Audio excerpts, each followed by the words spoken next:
Sabahudin s svojo sestro in starši že 2 leti živi v Sloveniji. Prej je bil njegov dom v Bosni. Preselili smo se zato, ker smo hoteli vsi skupaj živeti.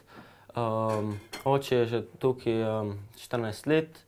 Preko prijateljev sem prišel sem, tle sem bil 12 let sam.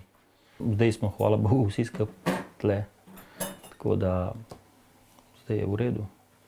Do 12. leta je Sabahudin živel v vasi Zborište, 250 km iz Slovenije.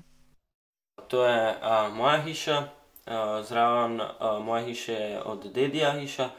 Življenje v Sloveniji se je hitro navadil.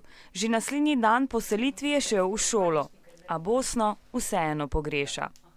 Pogrešam stare starše. Vsake sem ga dal prijatelju, zato ker nisem ga mogel pripeljati čez mejo, pa tudi pogrešam prijatelje. Tukaj si je našel nove prijatelje, hitro pa se je naučil tudi novega jezika.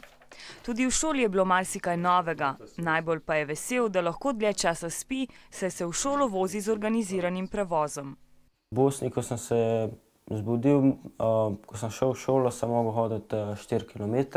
Sabahudinu je šola v Sloveniji všeč, naprej pa razmišlja o poklicu policista.